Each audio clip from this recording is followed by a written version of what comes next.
Welcome back to the channel. In today's video, we're recapping The Intern 2015. This recap is presented for review, commentary, and entertainment purposes, with the story retold in original narration. Now let's get into it. The Intern is a heartwarming comedy drama about friendship, purpose, and the idea that growth doesn't stop with age.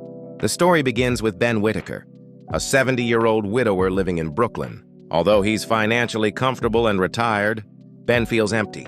His days lack structure, golf feels pointless, travel feels lonely, and the quiet reminds him of the wife he lost. Ben slowly realizes that retirement gave him time, but took away his sense of purpose. One day, while browsing online, he stumbles across an unusual job listing. A fast-growing fashion e-commerce company is offering a senior intern program. Most people would ignore it. Ben doesn't. He applies, interviews, and to his own surprise, gets accepted. That's how Ben finds himself walking into About the Fit, a trendy, high-energy startup filled with young employees. The company is run by Jules Ostin, a brilliant and ambitious CEO in her early 30s. Jules built the business from scratch, starting in her apartment, and growing it into a multi-million-dollar brand in just 18 months. She's admired by everyone around her, but behind the scenes, she's barely holding it together. Jules works nonstop. She micromanages every detail. She rarely sleeps, and she carries the weight of the entire company alone. On top of that, she's a mother, a wife, and someone constantly being told she's doing too much. When Ben arrives on his first day, he immediately stands out, while everyone else wears casual clothes and stares at their screens. Ben shows up in a suit, with a briefcase and a polite smile. Jules isn't impressed. She didn't ask for a senior intern, and she doesn't know what to do with one. So Ben is assigned to her, but mostly ignored. Instead of forcing his way in, Ben simply observes. He listens. He watches. And when the moment is right, he helps. He organizes messy desks, returns a lost jacket, offers advice only when asked. Slowly, people begin to notice him. Younger co-workers start opening up. They seek his guidance, not just about work, but about life. Ben becomes a calm, steady presence in an otherwise chaotic office. Meanwhile, Jules is spiraling. She refuses help. She controls everything, and she never stops moving. Ben sees this, and without judgment, he supports her. When Jules' mother passes away, Ben doesn't try to fix anything. He simply shows up, and that quiet support means more than words ever could. Outside the office, Jules' personal life is falling apart. Her husband, Matt, gave up his own career to support Jules' success and take care of their daughter, Paige. But over time, Matt feels invisible.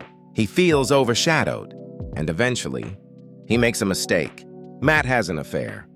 When Jules discovers the truth, she's devastated. Despite being successful, admired, and respected, she feels like she's failing, where it matters most. As if that isn't enough, the company's investors step in. They believe Jules is too emotional, too overwhelmed, and too attached. They pressure her to hire a more experienced CEO to replace her. This hits Jules hard. She begins to doubt herself, her leadership, her dream. She considers stepping aside, thinking it might fix her marriage and save the company. During this time, Ben becomes more than an intern. He becomes a confidant, drawing from his own life, including the loss of his wife. Ben reminds Jules of something important. There is no perfect balance. Life is messy, and struggle doesn't mean failure. He tells her not to give up on something she built with her own hands. Just because it's hard, strength, he explains, isn't doing everything alone. It's knowing when to accept help. Eventually, Jules confronts Matt. The conversation is painful, honest, and emotional. Matt admits his mistake and expresses his desire to fix their marriage. Nothing is instantly repaired, but healing finally begins. Then comes the final decision. Jules chooses not to step aside. She keeps her role as CEO. She trusts her team, and she learns to let go of control. By the end of the film, Ben has found purpose again. He's no longer just passing time. He belongs. Jules regains confidence, not just as a leader, but as a person.